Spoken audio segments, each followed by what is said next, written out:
The Assassin by Rachel Lawson. A tall, handsome man in a black shirt and pants with glasses sat in his dingy little office. He was scribbling on papers with some skill with a black quill and ink. He stopped when he heard his son Lance arguing with his assistant outside the office. "Go away, necromancer, he's working." Blake Alexander heard his assistant shouting. "But I have to see him, it is important," Lance shouted back. Blake got up, walked to the door, and opened it standing in the doorway. He asked why they were arguing. "He wanted to disturb you from your important work, Dante," Blake's assistant said. Lance glared at Dante. "But this is important," said Lance. "Not as important as his work," said Dante. "He must run a smooth, consistent office for this place to keep out of anarchy. Dante takes my job more seriously than I do." "What is wrong, boy?" said Blake. "Someone tried to assassinate the king of the earth," said Lance. "They did? How is Granddad?" asked Blake, worried. "He's alive. He was lucky he was just winged," Lance said. "I told him it was not important. Nobody died," Dante said. "So it was not important," said Blake. "The Emperor of the Grim Reapers and the Underworld, among other things." "Where is he?" asked Blake. "Charing Cross Hospital under police guard." "That is not all I came to say. Fate has decreed that I am to kill the assassin," said Lance. "Oh? Do we know who they are?" asked Blake curiously. "That's the problem, we don't," said Lance sadly. "We'd better go see my granddad and find out how he is and what he knows," Blake said. "No, you have work to do, Blake," said Dante. "No, I have to see the king of the earth," said Blake, standing up to Dante, who was a bit of a pen pusher and took Blake's job too seriously. "What's so important about the king of the earth?" said Dante, who didn't know the king of the earth's secret. The man known as the king of the earth was in reality more than that. He was not really Fred Alexander, a lowly planetary king. He was actually better known as Sapphirus Argent, Emperor of the Silver Intergalactic Empire. It consisted of the entire galaxy. He just preferred the name Fred Alexander, his human name, as Sapphirus Argent sounded too stuffy for him. Most of his family had two names, a human name and an alien name. All but Lazulite Argent, the last fate, who reigned as ruler of everything. He was a bit of a busybody with a dark streak. He made Lance play avenging angel, killing bad guys. The police saw him as a mad serial killer, as did Blake. He was not mad, just misguided, and Blake knew it. Lazulite went by his lofty surname Argent. "Let's go see the king now," said Blake. "Beat you there," said Lance, disappearing into thin air, followed by his dad, who disappeared too, leaving one angry Dante alone. Blake and Lance appeared at the reception desk of the hospital. "What do you want, Dr. Death?" A man Blake knew only too well said he was an orderly. "No, not you." "Where is the receptionist?" said Blake, rolling his eyes. "On a break, I'm filling in," said the rude orderly. "Okay. Where is Frederick Alexander's room?" asked Blake. "You aren't needed there. He's alive," said the orderly curtly. "I know, I came to see him. He is my grandfather," said Blake. "He can't be, he's as old as you are," said the orderly. "No. We just look young for our age," Blake said. "And I suppose he's your son then," said the orderly, pointing at Lance, who looked 25 too. "As a matter of fact he is," said Blake. "Yeah, right, pull the other leg, it's a corpse," said the orderly. "Oh. Never mind, just tell me where Fred is," huffed Blake. "I'll take you there," said the orderly, smelling something fishy. "Okay. Lead the way, Mr. Jack Taylor," said Lance, reading the orderly's name badge.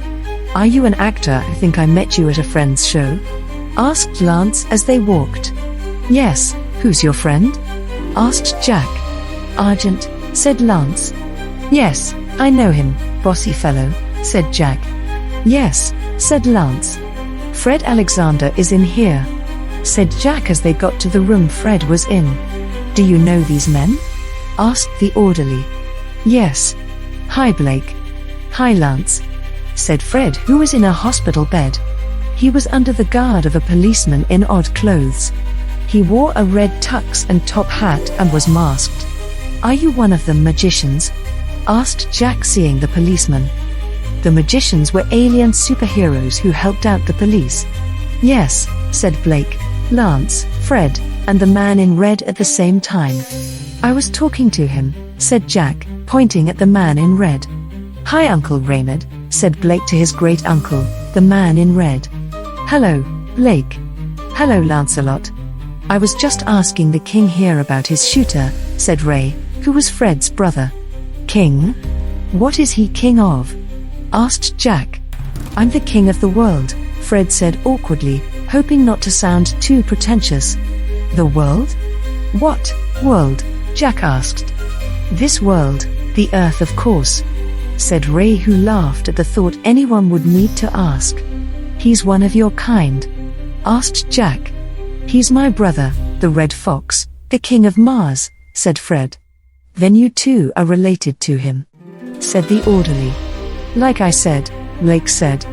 "Oh, I can't take this," said Jack, wandering off. "How are you, Grandad?" asked Blake. "Fine. Just can't write," said Fred.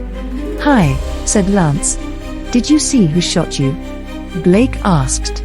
"Not well, I think he had grey skin," said Fred. "Not human then," said Lance. "Of course not, boy. How many humans have grey skin?" said Blake. "Any more clues?" asked Lance, ignoring his dad's comment.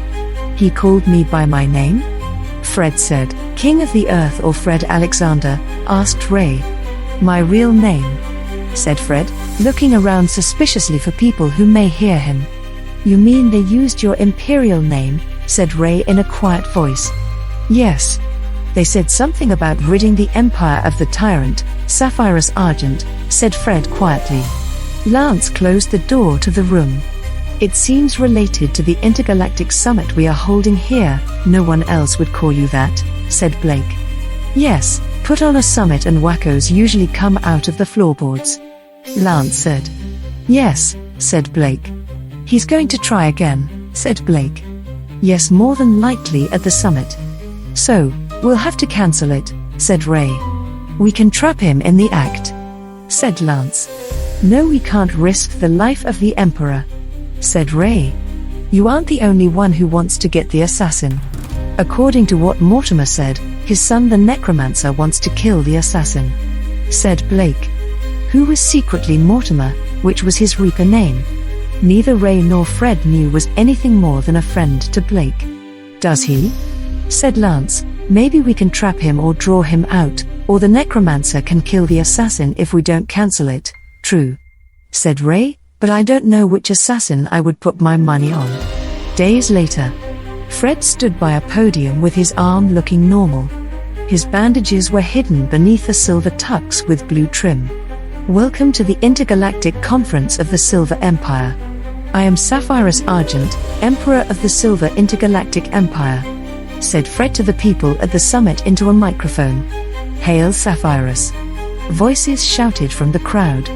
Behind Sapphirus stood his son, Dark Star or Veracite Argent, otherwise known as Valentine Alexander. He was Blake's dad. The Raven or Veracite's wife Larimar, known as Laura Alexander. Blake's aunt Sapphira Merlin was there.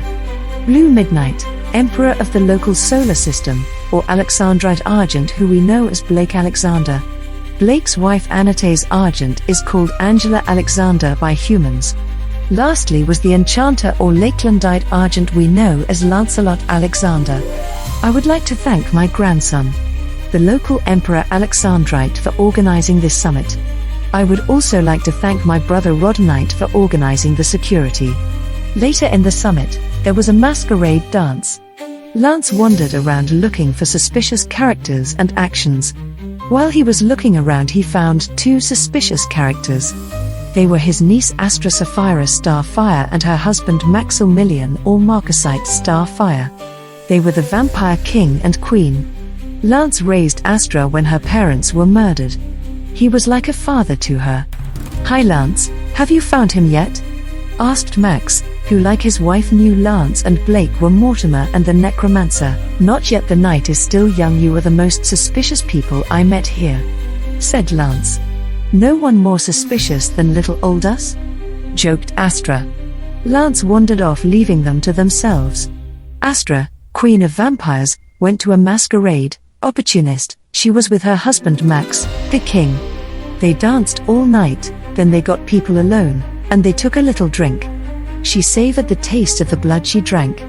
She drank it in a wine glass in her black gloved hand.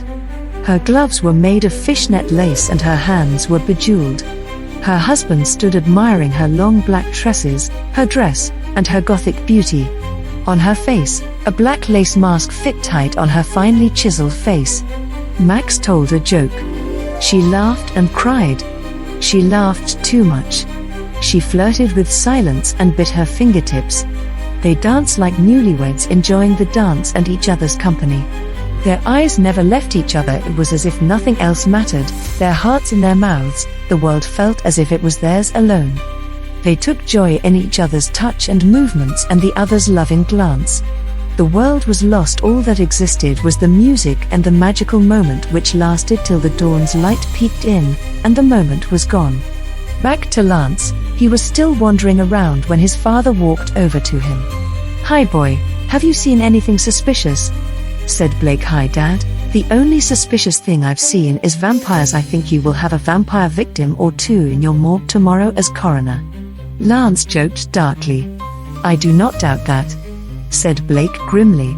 Ray, seeing them, wandered over to them and asked them if they saw anything suspicious. "Nothing unusual, just ex-Vratians getting drunk on the punch. Think somebody spiked it," said Lance. "It seems so," said Blake. "I wonder if the necromancer is here," said Ray. "I don't know, here or there I suppose. He could be anyone or anywhere, right Lance?" choked Blake. "I wouldn't know," said Lance offhandedly. "Look who's coming," said Blake, seeing Fred walking up to them. "Oh damn, the sycophants," said Lance under his breath. "How is everybody tonight?" asked Fred, greeting them warmly. He was happy to see them. "Good Grandad," Blake said. "All is good with me too," said Lance. "Good. How are you?" Ray said. "Just working out deals with the ambassadors," said Fred. Fred was not alone. He was surrounded by a gaggle of delegates. "Were they the people from behind you when you opened the summit?" an ambassador said, recognizing them. "Alexandrite Argent and your son here, Lakelandite Argent. Your other son Chrysoprase, the timekeeper, is amazing. He is his eldest son, and he is my brother Rodonite, the Martian king," said Fred to his followers. "Alexandrite Argent and your son here, Lakelandite Argent. Your other son Chrysoprase, the timekeeper, is amazing."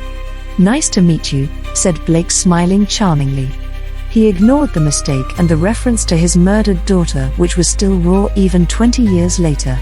Lance smiled. "Kakna es na nesh," Lance said to the alien in its own language.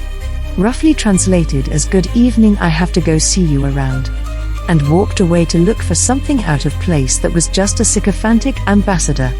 He was no trouble, just a pain in the neck to Lance, who despised sycophants more than pen pushers. He had no time for either of them. He knew sycophants annoyed his father as much as he did, but he could take it because he was a pen pusher. A teenage girl walked up to him. "This is the most boring party I've ever seen," said the teenager. "This is a political party, Chrysoberyl. It is meant to be boring," Lance said. "Stop using my real name, call me Christine," said Chrysoberyl. "Sorry, Christine. Have you seen anything strange tonight?" Lance asked her. She was his daughter and apprentice.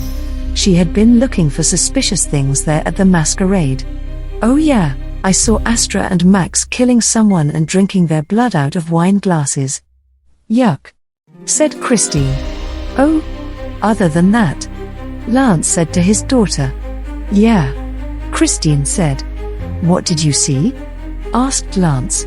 "Oh, I saw a grey alien looking very suspicious. He was dressed as Zorro," Christine said.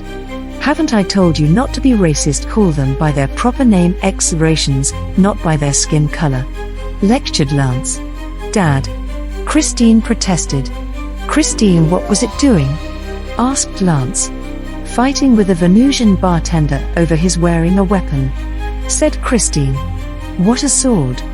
Asked Lance, laughing. No, a gun, said Christine. A gun? Where is he now? Asked Lance, panicking. He's talking to Grandad, said Christine, pointing at an oddly dressed grey alien. Lance ran over to them. Dad, it's him, said Lance in his dad's mind, as he grabbed the arm of Zorro. Lance dragged Zorro into another room. It was all set up for a banquet. It was empty. The sounds outside the room leaked into the room. Laughter and music rang slightly muffled into the room. Lance and the alien Zorro ignored it. Who are you and why are you, as you people say, manhandling me? Zorro demanded.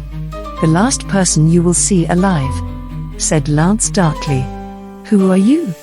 Demanded the alien. I know who you are and why you are here, Lance said. I doubt that, said the alien. You have come to kill the Emperor Sapphirus and I have come to kill you, said Lance. Who are you? Asked the alien. No one you need to know, said Lance. The alien was trying to pull away, but he wasn't strong enough. Let me go, or I'll shoot you, said the alien. Lance looked at the alien and saw a gun in its free hand. He let the alien go. It backed off, aiming the gun at Lance. Lance looked angry with himself for not thinking of the gun. The alien ran out of the room. Lance picked up a knife and followed it. There were murmurs outside the room. The alien screamed, G Fei Ni Argent. And there was a gunshot. Fred fell and Lance raised his hand. The knife was gone. It was in the alien's back. Blake helped his granddad, whom he knocked over, seeing the gun. Ray ran to see if his brother was all right. He saw Fred was just shocked but fine. So he ran to the alien. He was dead. Lance, what happened? Asked Ray. I killed him. He was trying to shoot the Emperor of the Galaxy, Lance said. Good work, Lance. I knew the necromancer would fail to kill him, said Ray. Blake looked at Lance and bowed his head knowingly, acknowledging that the necromancer did well.